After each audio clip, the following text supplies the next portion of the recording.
Bom dia, boa tarde, boa noite a você que nos assiste no canal Imparável. Seja muito bem-vindo, muito bem-vinda a mais uma entrevista. Hoje a nossa convidada especial tem uma trajetória de muita luta.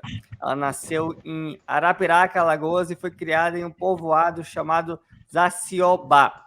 Ela cresceu sem ter acesso à energia elétrica, sem ter acesso à água encanada ou sistema de escoamento de esgoto. E após o divórcio complicado da mãe, mudou-se para São Paulo em busca de um futuro melhor para ambas. Um ano depois, foram para o interior do Paraná e por lá permaneceram. Em 2020, já casada, ela e o marido fecharam a sorveteria que tinham por causa da pandemia.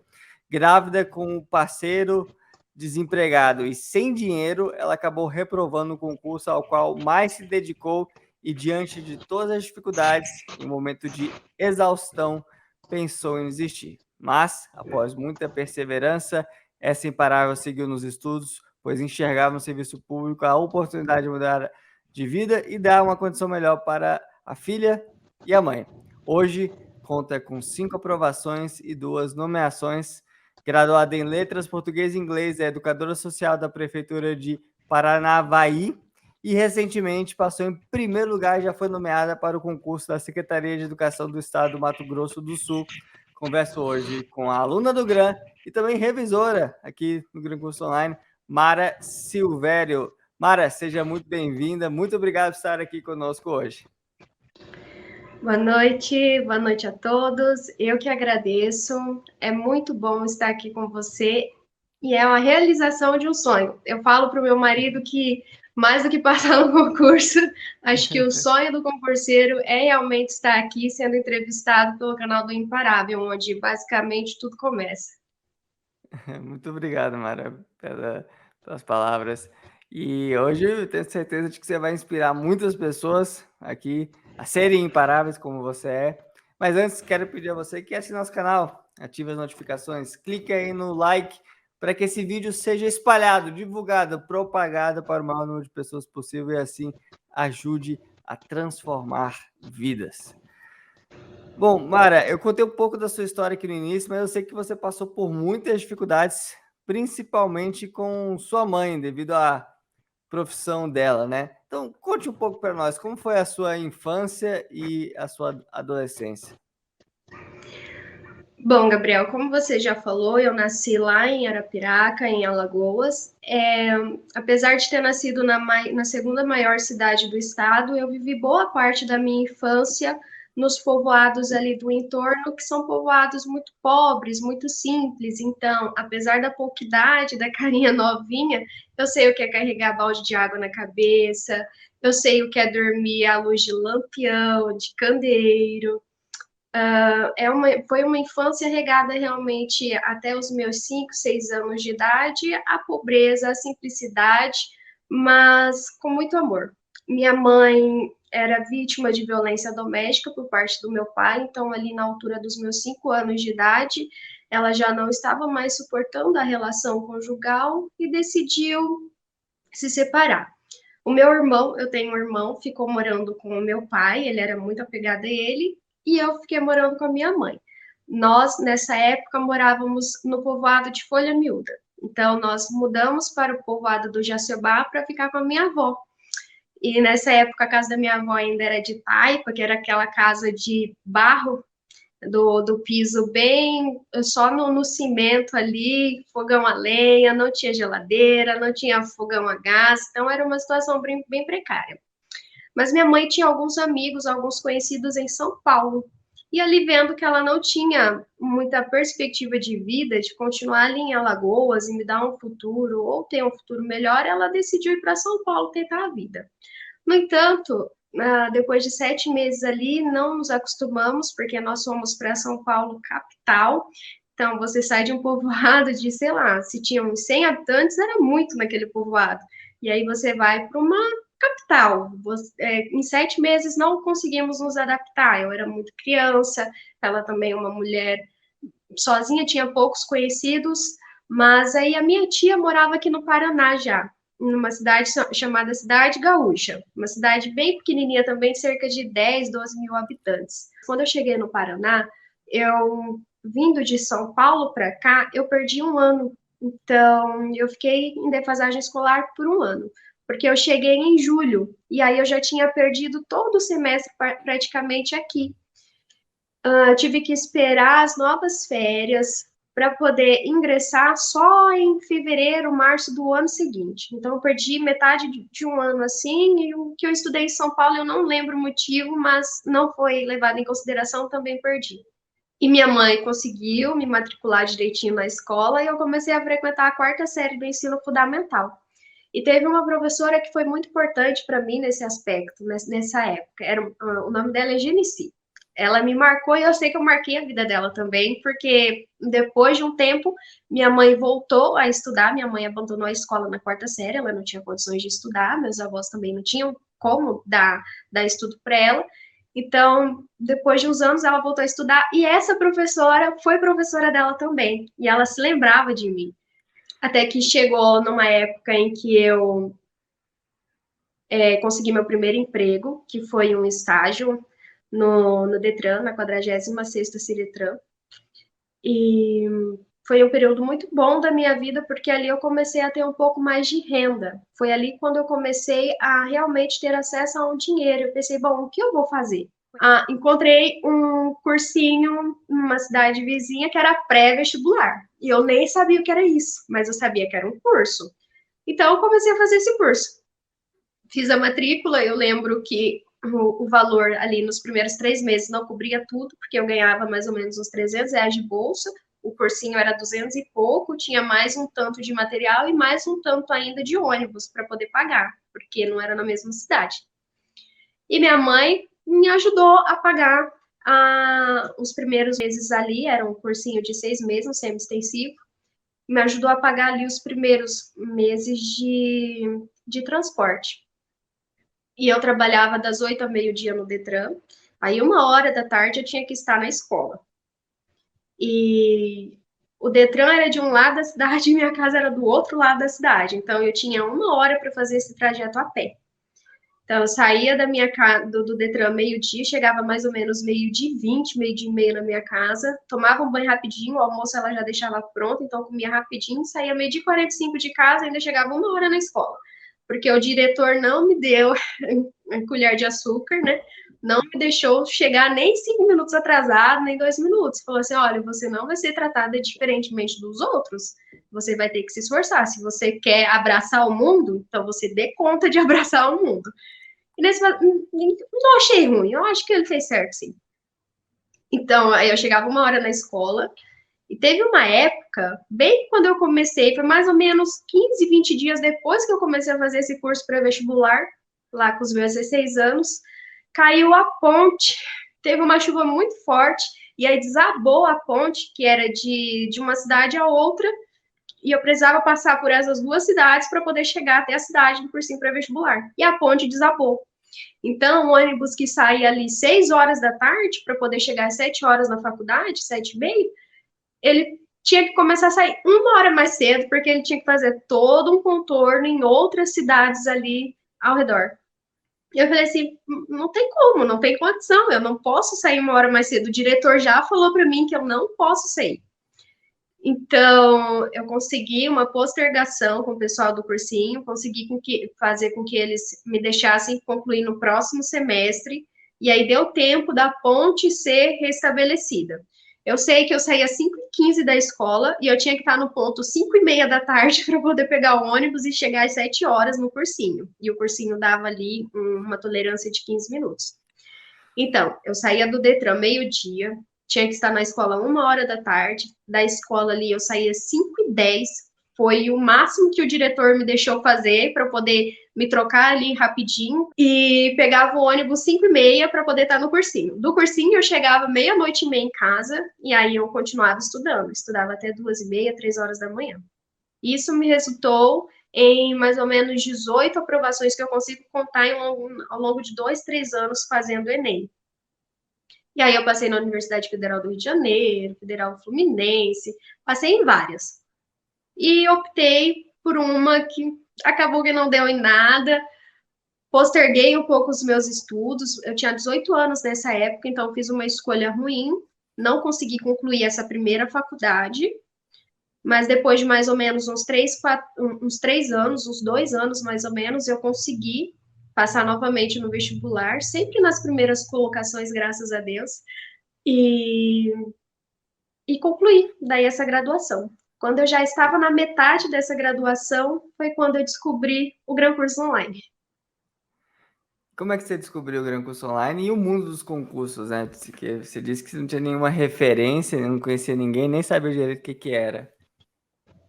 Não, a gente, como era uma cidade muito pequena, a gente não sabia nada. Concurso para nós era Banco do Brasil, Correios, Caixa Econômica, porque eram esses órgãos que a gente tinha acesso lá na cidade. A gente sabia que só ingressava neles por meio de concurso público. Mas eu lembro que foi um período em que eu fiquei desempregada. Eu fiquei desempregada mais ou menos um ano e um mês. E aí surgiu um concurso público para aquela cidade mesmo, para a Universidade Estadual de Maringá, que era para desempenhar uma função de auxiliar agrícola, uma coisa assim, que era até de nível fundamental. E eram 30 concorrentes para uma vaga. Eu precisava muito passar, porque eu estava desempregada. Pensei, eu vou passar rapidinho, eles me chamam, vou começar a trabalhar, tudo beleza. Só que não, porque essas coisas demoram muito, em alguns casos. E eu fiz o concurso, eu passei em primeiro lugar, mesmo não entendendo nada, nem compreendendo direito para que servia aquilo, passei em primeiro lugar na minha cidade. No entanto, nunca chamava. Passava-se tempo e mais tempo, e nada de nomeação, e nada de convocação, e eu estava ficando sem perspectiva. Nós mudamos daí de Cidade Gaúcha para Paraíso do Norte, e foi nessa época em que o meu marido teve acesso aos vídeos do Gran Curso Online. E aí, vendo uns vídeos no YouTube, ele encontrou o canal do Imparável. Até hoje ele não sabe como, mas ele É. encontrou. E foi um vídeo até com o professor Wesley Machado. E depois ele começou a assistir os vídeos do professor Aragonê, do professor Carlos Mendonça, e assim foi indo. E aquelas histórias foram nos alimentando. Eu falei assim, não, eu vou então... Aí ele descobriu o seu nome, o Gran, né, do granjeiro. Falou assim, não, então eu vou atrás. E ele começou a ir atrás, ele descobriu a PRF, a PF, foi pesquisando um pouco mais sobre outros órgãos e eu nem tinha um. Eu nem aí para paçoca, sabe? Falei assim, não, eu estava lá trabalhando já nessa época, consegui um emprego lá como design de móveis, que era a minha profissão até então, e não estava nem aí. Mas de tanto que ele ficou falando, não, amor, você tem que conhecer, você tem que estudar, e não sei o quê, e aí eu comecei a despertar para isso também. E eu gostei do ramo do INSS. E comecei a falar, não, então se a gente tem que começar por algum lugar, então vamos começar pelo INSS. E aí eu comecei a estudar, e ele também. Mas teve um período aí que vocês empreenderam, né? Abriram uma sorveteria e aí veio a pandemia. 2020 foi um ano bem difícil para vocês. Como é que foi esse período? Depois que ele descobriu o canal do Imparável, que nós começamos a estudar, eu comecei a estudar para o INSS. E mais ou menos ali uns 3 meses depois, abriu o concurso aqui, o edital, para a Prefeitura de Paranavaí, que é uma cidade a 30 quilômetros mais ou menos de onde a gente morava antes. Eu pensei, estão fazendo nada mesmo, né? Vamos tentar, vamos ver se dá. E para educador social tinham 10 vagas e mais ou menos 700, mais de 700 concorrentes. Falei assim, vou tentar, mas eu acho que eu não vou conseguir, porque é muita gente, né? E a gente sempre superestima o outro e subestima a gente. Mas mesmo assim eu tentei. Nós tínhamos, até engraçado, porque nós tínhamos um Gol 99 que mais ficava parado, mais dava trabalho do que andava. Foi o primeiro carrinho que a gente teve ali, muito sofrido, muito complicado mesmo. E foi esse carro com que a gente veio fazer o concurso, a prova no dia. Passei nesse concurso, passei em terceiro lugar estudando com material gratuito do GRAM, porque nós não tínhamos dinheiro na época para poder pagar a mensalidade, então eu lembro que eu vi algumas aulas gratuitas pelo GRAM, ele também, e foi um período em que o GRAM nos ajudou muito, sem que a gente pudesse dar retorno algum para o GRAM. Aí eu passei em terceiro lugar, praticamente gabaritei, não gabaritei as específicas por causa de uma questão que estava mal formulada, falo isso até hoje isso me revolta, Mas tomei posse aqui em Paranavaí e meu marido tinha feito um acerto no trabalho dele anterior, que ele trabalhava como operador de trator agrícola numa usina, então ele enfrentava uma rotina extenuante ali de 12, 14 horas, às vezes 16 horas de trabalho na roça, dirigindo o trator.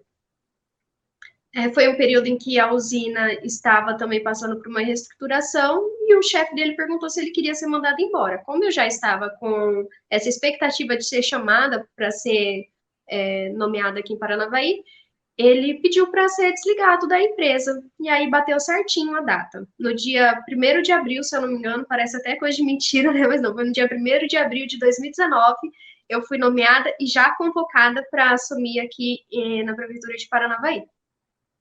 Quando nós chegamos aqui, nós fizemos todo aquele processo de mudança, nos estruturamos primeiro na cidade, e aí surgiu a oportunidade de abrir uma empresa. Ele sempre quis empreender.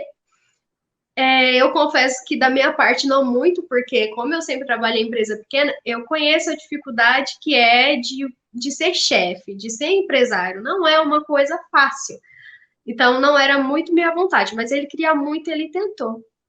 Isso foi mais ou menos de 2019 para 2020. Quando a nossa empresa já estava quase andando com as próprias pernas, quase recuperando os gastos, aí veio a pandemia. E ao mesmo tempo veio a minha gravidez. Eu descobri minha gravidez em janeiro e em março a pandemia estourou.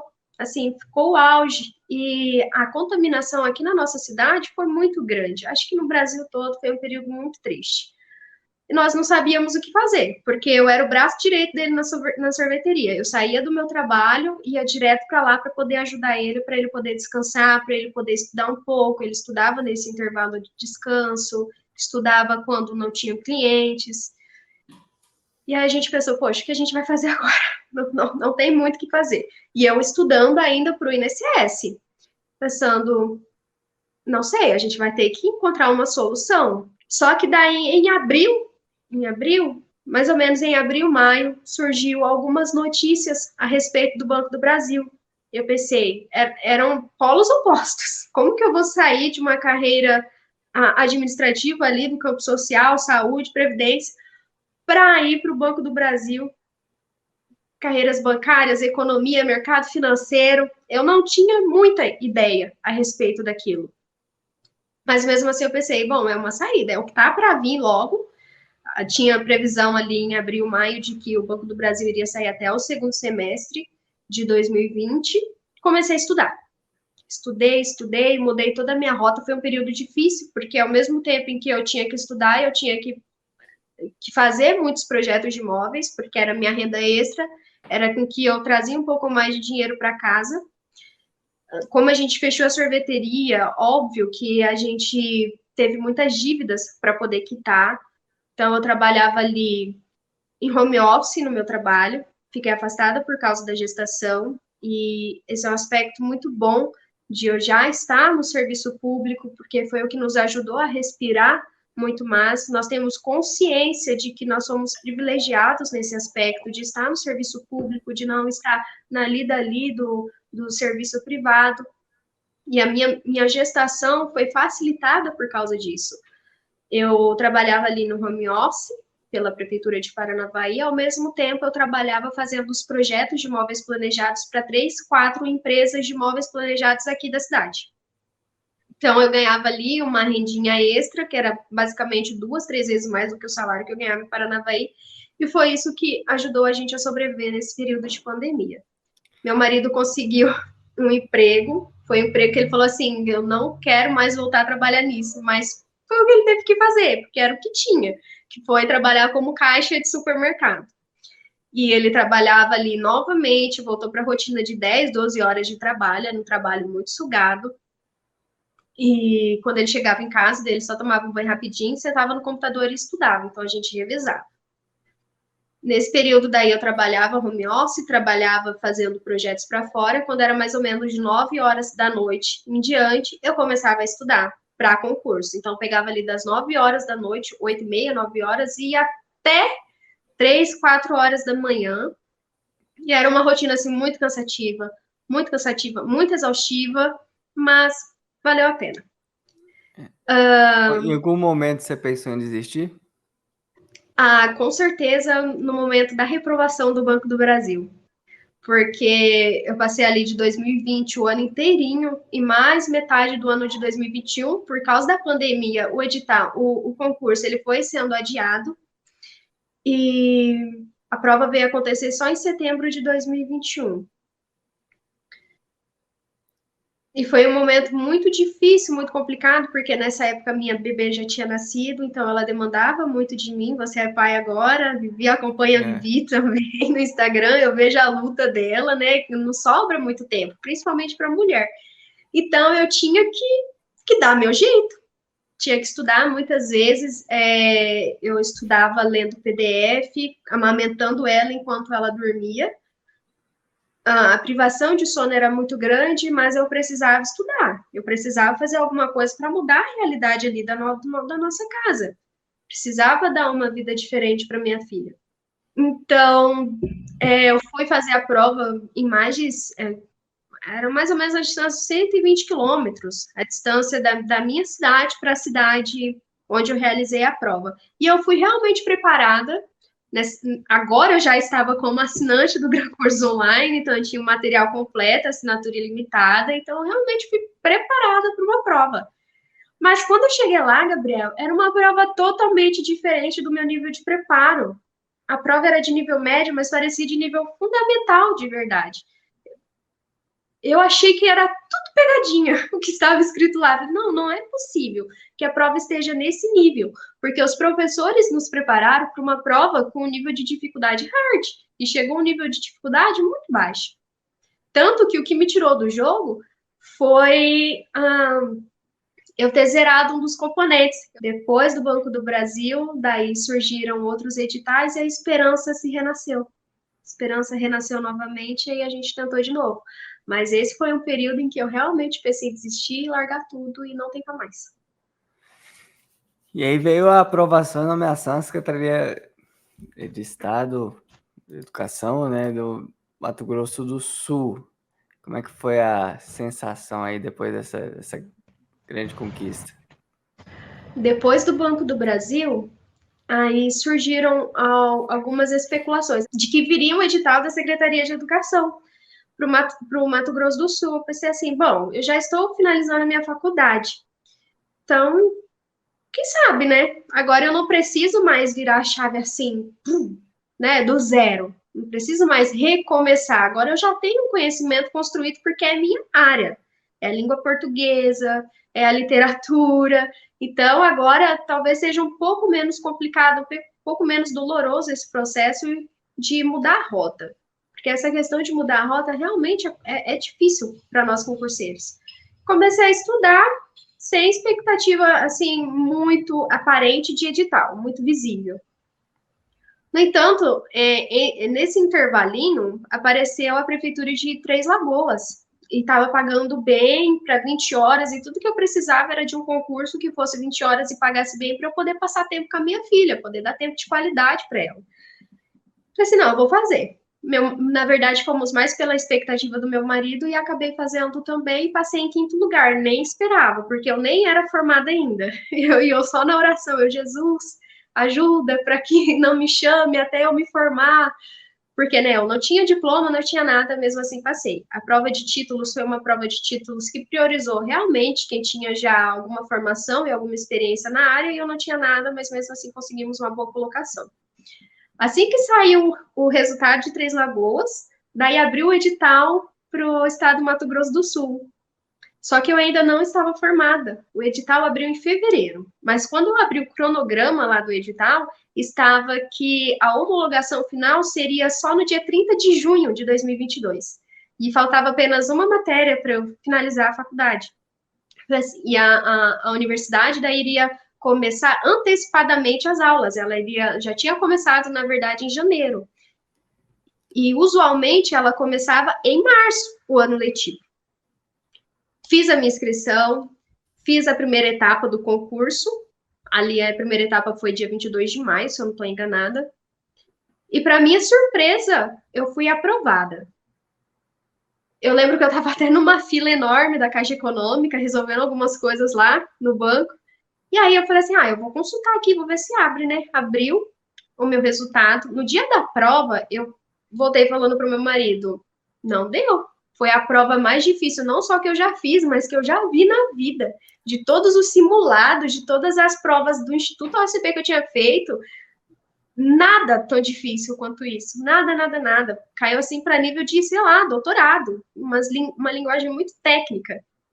Falei assim, não deu. Se deu, foi um milagre, porque não tinha condições. Eu sei que muitas coisas eu sabia, eu ainda fiz o desfavor de passar uma que eu tinha a convicção de estar certa, errada para o gabarito. Então, assim, se eu tivesse acertado 48, que era a nota de corte, eu teria errado, não teria passado, porque eu teria passado um errado para o gabarito, sabe?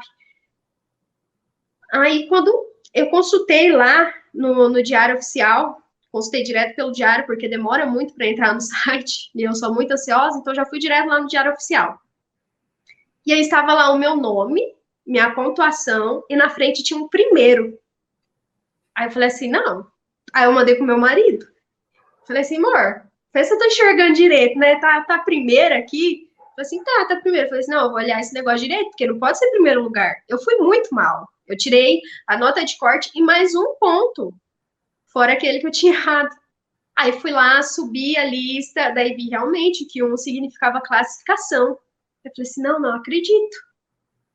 Aí, assim, foi quando a ficha caiu, de que tudo que eu tinha estudado, tudo que eu tinha passado, valeu a pena, porque eu tinha pegado ali o primeiro lugar já na primeira etapa, em um concurso de nível altíssimo. Foram 15 mil candidatos presentes, mais de 15 mil, e somente 1.000 se classificaram, 1.100 e pouquinho se classificaram para a segunda fase. Isto é, somente 1.000 alcançou a nota de corte para poder passar, que era 48 pontos. E eu nem era formada ainda, então, assim, foi um orgulho muito grande ter conseguido essa aprovação. E aí fomos para a segunda fase, que era só a discursiva, foi uma etapa também difícil, que era uma prova dissertativa, argumentativa, mais 5 estudos de caso, uma prova totalmente diferente do que eu já tinha feito. Mesmo assim, consegui tirar 10 em todos os estudos de caso, tirei uma nota razoável ali na dissertativa argumentativa e consegui passar de novo em primeiro lugar. Aí, na terceira etapa, eu perdi para o meu concorrente, que foi um outro também que se classificou para a mesma região que eu, porque ele já tem mestrado na área. Então, daí eu perdi meus títulos, realmente. Perdi minha classificação por causa dos títulos, porque eu não era nem formada ainda. Eu me formei no dia 29 de abril. E a homologação, daí o resultado final sai agora no dia 30 de junho. E já está na expectativa de depois entrar em exercício lá, né? Oi? E já está na expectativa, já houve a nomeação do da Isso. educação e agora está entregando no dia documentos? Como é que tá? No dia 1º de julho eu fui nomeada e agora eu estou aguardando aí o processo para poder ser convocada, para poder tomar posse e entrar em exercício lá em Ponta Porã, no Mato Grosso do Sul. Mara, sua história é impressionante, muita superação, e eu sei que a gente só sintetizou aqui um pouquinho, né, dessa trajetória. Qual que seria seu conselho final para quem está nos acompanhando hoje, possivelmente desmotivado, possivelmente passou por uma reprovação dura como você passou no Banco do Brasil, possivelmente não tem um bom histórico escolar, não vem de uma família com muitos recursos? Qual conselho você daria para que essa pessoa seja, como você é, imparável? Então, a mensagem que eu quero deixar é não subestime os outros demais e não se subestime. Porque, como eu falei, eu enfrentei um concurso muito difícil. Eu não era formada ainda, eu concorri com doutores, com mestres na minha área, com vasta experiência. Tinha professora lá com 25 anos de carreira. Quem que sou eu, que nunca entrei de fato numa sala de aula para dar aula? Eu não tenho nem bagagem teórica, nem bagagem prática como essas pessoas. Mas isso não me fez ficar lá no cantinho, pelo contrário. Estudei, me dediquei e hoje eu colho esses frutos. Coisas que fizeram diferença na minha preparação, constância.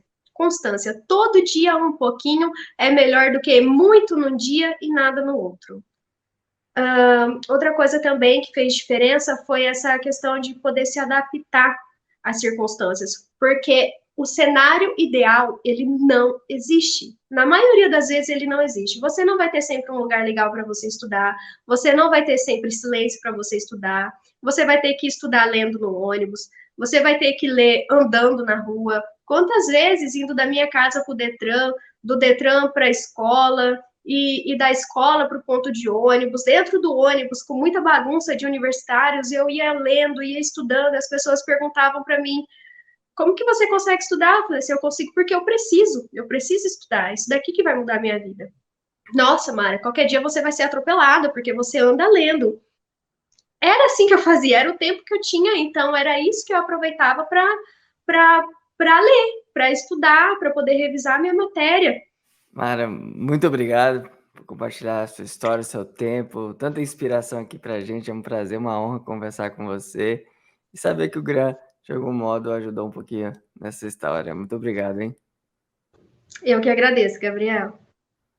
Muito obrigado a você que nos acompanha aqui no canal Imparável. Deixe seu like, deixe seu comentário, compartilhe esse vídeo com mais pessoas para a gente espalhar histórias inspiradoras que podem transformar vidas. É isso que a gente tem que espalhar na internet. Muito obrigado e até a próxima.